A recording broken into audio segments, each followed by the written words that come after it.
Hello and welcome back to UK Tool Talk. Right, this episode is about, it's like a tutorial. Honestly, this is a serious video. Now then, some of the thing I'm going to go into, if you have been a tradie for years and years, you're going to say, well, I know that's obvious. That's obvious. But wait a minute. I've been watching the tradies this week on site using an impact driver, and every single day, whether it would be a joiner or a sparky or a plumber, they're doing it wrong. They're doing something wrong with their impact driver every day. So what is it? We're going to go into that in a little bit. But in the last dozen years, impact drivers have just transformed the way that tradies do work. They just make it so much easier putting screws in, whether you're putting screws into wood or you're putting them into like a plug that goes in like a brick wall or whatever, or you're driving quite big fastenings into fastening two bits of wood together. They are amazing. Pretty much every single tradie has one of these, an impact driver. Not necessarily this one, in my opinion. Now, the thing is, right, I'd like to sort of like compare this impact driver with all the other different brands, but unfortunately I can't afford it. But reading comments and watching other YouTubers and I'm a Makita massive fan, but this impact driver, which is the TD173, is absolutely amazing, absolutely incredible. It's very small and it's light. The light ring, look at the light ring, absolutely amazing. They've moved the battery to the middle and it's got some oomph, but it's maneuverable and it's light. But there's tons of different brands that have top-end impact drivers. Some of them shorter than some of the DeWalt ones are really, really short. And some of the ones are kind of a little bit bigger, but they're tremendously powerful. Now, you might have seen some videos, well, you will have done thousands of videos of YouTubers putting in, let's see how big a screw we can put in with the impact driver. And they'll start off with like a 2-inch 100mm screw, then the next thing they're putting them 6-inch decking screws in with an impact about this size, not a massive one. So this will put in like quite a big fixing in, it will do it. But if I was putting in massive like 6-inch decking screws or whatever you want to call them every day, all day, I wouldn't use this. Even though it would do it, I just think this is made for just screws. The biggest one I'd want to put in, sort of like if I was doing it all day long, was this is like a 100mm screw. Anything bigger, I'd have a bigger machine. Now you could say, well, hang on a minute, John, I can't be having loads and loads of different impact drivers. But if you're going to absolutely hammer this with massive screws, it will do it, but it will shorten the life of the impact driver. It will knacker it prematurely. That's what I'm trying to say. But this isn't designed to drive in absolutely huge bolts and stuff like that. But you watch the YouTubers and it'll do it. But I'm not saying don't take any notice of them, because I'd like you to take notice of me a little bit in between. I know I'll waffle on a bit, but anyway. So on a little side note, that's my go-to impact driver, and I've got this one in the shop. This is a DTD 153. Now, I've talked about the DTD 152 quite a lot. I don't like it, but this is the brushless version of that impact driver, and probably thousands and thousands of these on sites and whatever, jobbing people, and this is from the builder next door. Now, when he gave it to me, the trigger, what it was doing, you press the trigger full in, and it would only just go around really slowly, and it was all over the place. But it seems to be running a bit better now. Oh, wait, no, hang on. It nearly did it then. So I'm going to take that to bits and try and fix that, or try and get that better. I think it's either the switch or it's all gone a bit loose in there where the rotor and the stator is. Don't know yet. But anyway, we're getting distracted. So, John, you say, what is this thing that you see tradies do every day that's a mistake when they're using an impact driver? Well, I'll tell you. Right, so this is the most common sort of thing you see every day at work. You'll see people put screws in. This is only a little bit of pine, but what they do, we see them do it, and they'll be full blast with the trigger and not watching what they're doing.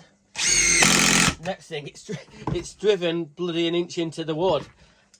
So, and it kind of get bogged down when you're into that.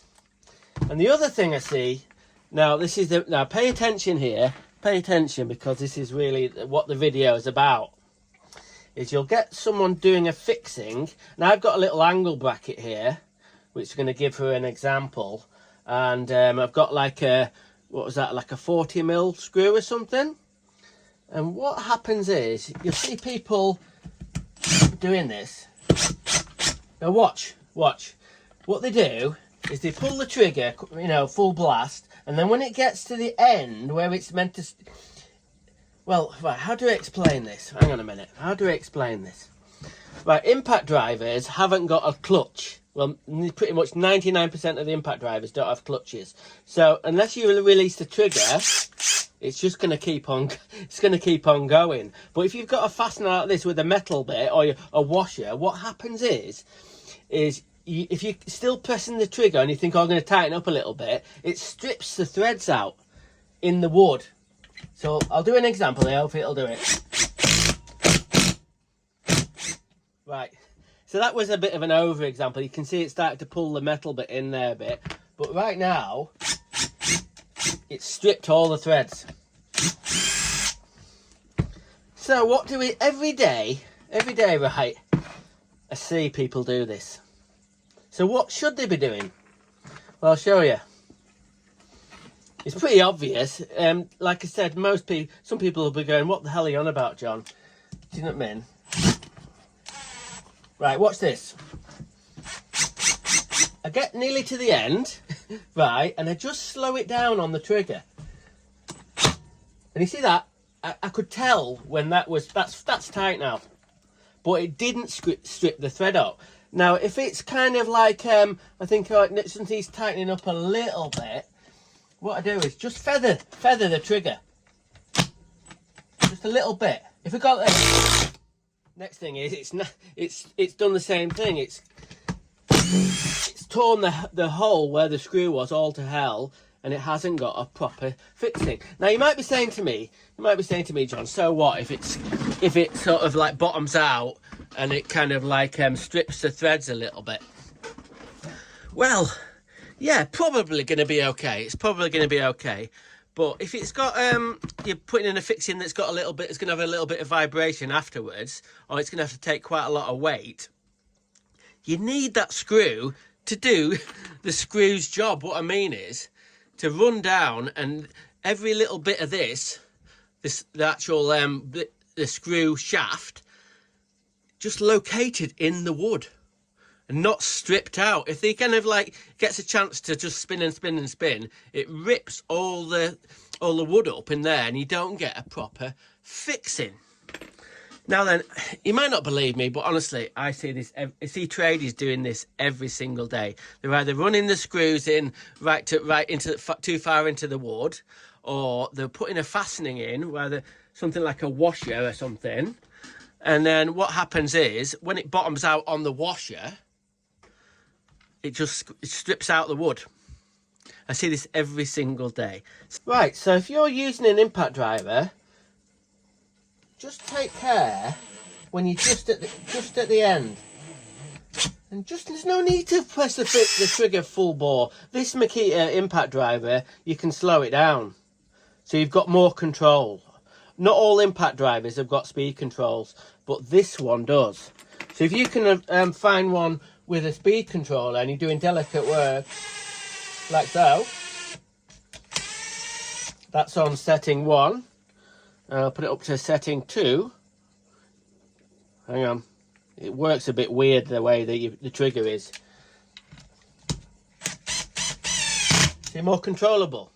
If you have it running slower, you can quite easily see when it's actually got bottomed out if you're on a slow speed. But a lot of impact drivers just have flat out, and that's how people are used to sort of using them.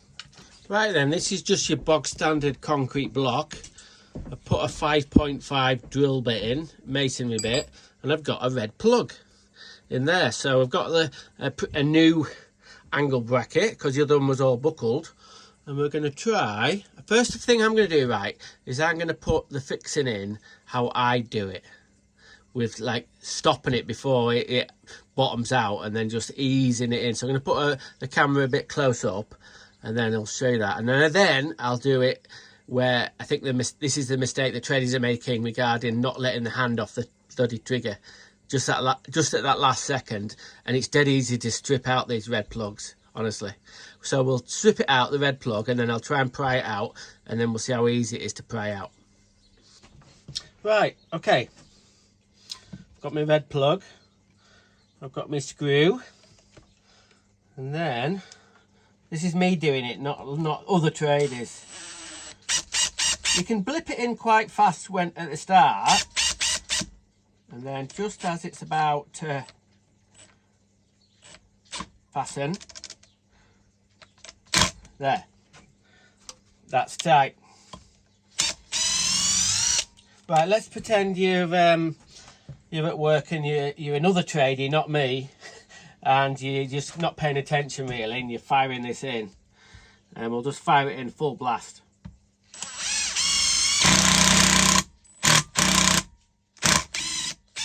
You can see it spun the fitting. If this was on the other side, yeah, no fixing whatsoever there. Yeah. So what have we learned? Have we learned anything? Are you likely to learn anything from watching UK Tool Talk? Well, maybe, maybe not. In between all the waffle and the silliness on my channel and like having a crack, I do know a little bit what I'm doing. Honestly, I do know. Been around the block a few times. Been in the building trade a long time. And I pick up on what kind of people do, other people do at work. And these are fantastic things, these impact drivers, one of the best tools of the trade. But yeah, just take a little bit of a care when you sort of like getting to tight on a fixing or screwing something. This thing is so powerful. Even in a second, the revolutions on this, I don't know what the calculations are, but I don't know. You could say, yeah, when it gets to the end and it's a tight fixing, it does slow down a bit. Yeah, it does. But still, are you doing what I've shown, just sort of running them in and then stripping stuff out? Or maybe you didn't know, or maybe you just think, oh, I didn't know this stuff. Shut up. Right, so there you have it. Enough waffle over. I hope you've enjoyed the video, and I'll see you next week on UK Tool Talk.